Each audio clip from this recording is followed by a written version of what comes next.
प्यारे बच्चों नमस्कार। मैं कृष्णकांत त्रिपाठी अपने चैनल में आपका स्वागत करता हूँ। मैथ्स विद कृष्णकांत त्रिपाठी में चैप्टर 8 हम लोग पूरा कर चुके हैं। आज शुरू करेंगे हम लोग चैप्टर 9 जिसका नाम है त्रिकोणमिति के कुछ अनुप्रयोग या इसे ऊंचाई और दूरी भी कहते हैं।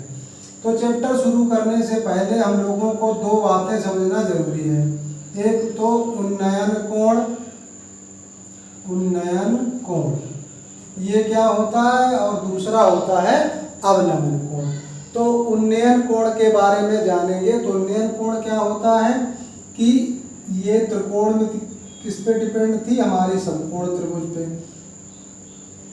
तो समकोण त्रिभुज में एक ऊर्ध्वाधर रेखा होती थी, एक क्षैतिज रेखा होती थी। क्षैतिज रेखा और जब ऊर्ध्वाधर रेखा दोनों आपस में मिलेंगी तभी तो 90 डिग्री का कोण बनेगा।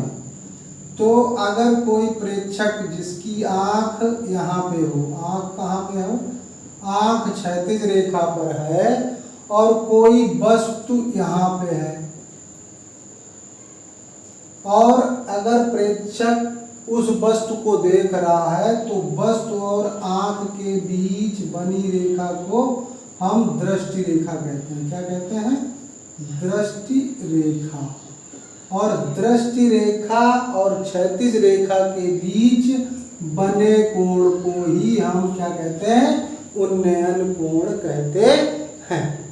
समझ में आया कि जब प्रेक्षक की आंख क्षैतिज रेखा की सीध में होती है और वस्तु हमारी ऊपर होती है तो दृष्टि रेखा और क्षैतिज रेखा के बीच बने कोण को हम उन्नयन कोण कहते हैं। और दूसरा होता है अवनमन कोण। दूसरा क्या होता है? अवनमन कोण। दूसरा अवनमन कोण है। अवनमन कोण बिल्कुल इसका ठीक जब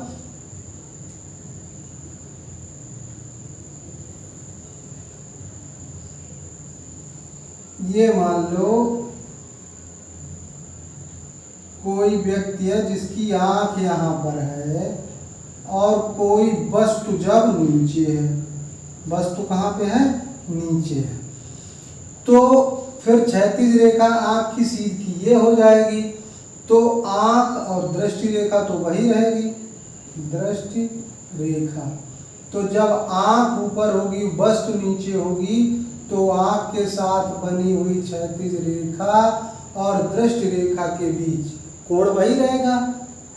क्षैतिज रेखा और दृष्टि रेखा के बीच बने कोण को अवनमन कोण कहेंगे। लेकिन इसमें क्या होगा? आंख ऊपर होगी, वस्तु नीचे होगी। अब ये रेखा और ये रेखा समांतर हो जाएंगी, तो समांतर रेखाओं में अगर कोई तिर्यक रेखा काटती है तो एकांतर कोण बराबर होते हैं, तो ये कोण भी उतना ही हो जाएगा। ये है उन्नयन कोण और अवनमन कोण की अवधारणा। अगर ये इतना आप सीख गए तो समझ लीजिए कि चित्र बनाना आप सीख जाएंगे और ऊंचाई दूरी में बिना चित्र के कोई सवाल लगना नहीं है।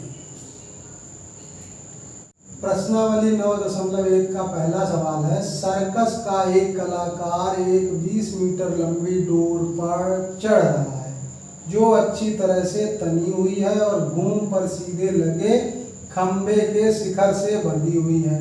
यदि भूमि स्तर के साथ डोर द्वारा बनाया गया कोण 30 अंश का हो तो खंबे की ऊंचाई ज्ञात कीजिए। तो सबसे मेन है इसका चित्र बनाना आपको। तो पहले क्या करना है? खंबा बनाना है आपको। मान लिया AB हमारा खंबा है और ये भूमि हो गई हमारी, ये BC भूमि हो गई और खंबे के शिखर से और ये भूमि के साथ डोरी तनी हुई है जो 30 अंश का कोण बना रही है। तो इतना समझ में आ गया। चित्र कैसे बनाया हमने? AB एक ऊर्ध्वाधर खंबा तो ऊपर होगा ना, तो माना AB खंबा, खंबा है,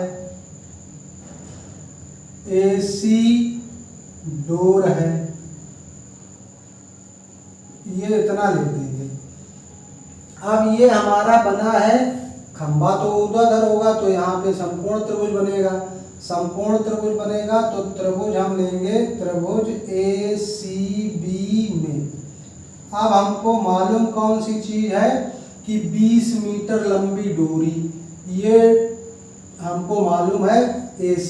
समकोण त्रिभुज की ये सबसे लंबी भुजा होती है, इसको हम क्या कहते हैं, कर्ण।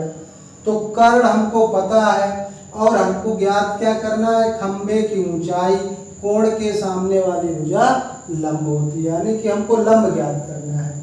तो लंब और कर्ण किसमें संबंध होता है, ये हम लोगों ने पढ़ा है कि साइन थीटा बराबर होता है।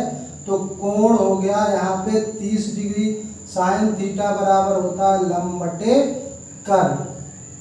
लंब बटे कर्ण, ये साइन थीटा बराबर होता है। ये सूत्र तो आपको याद होगा लाल बटे कक्का से, लंब बटे कर्ण। तो लंब आपका है AB और कर्ण कितना है आपका, कर्ण है 20 मीटर। अब साइन 30 का मान आपको पता होना चाहिए। साइन 30 का मान क्या होता है, साइन 30 का मान होता है 1/2 बराबर AB बटा 20। तो अगर हम AB का मान ज्ञात करेंगे, पक्षांतर करने में इनका तिरछा गुणा होता है ऐसा, इसका इसके साथ, इसका इसके साथ। तो अगर हम AB ज्ञात करते हैं तो क्या हम करेंगे, 20 ऊपर पहुंच जाएगा, 20/2 और 2 से काटेंगे तो ये आंसर आ जाएगा 10 मीटर। बस यही हमारा आंसर हो गया। तो बहुत सरल होती है ऊंचाई दूरी, बस आपको केवल चित्र बनाना आना चाहिए, उन्नयन कोण अवनमन कोण ये अवधारणा पता होनी चाहिए और त्रिकोणमिति के सारे सूत्र पता होने चाहिए।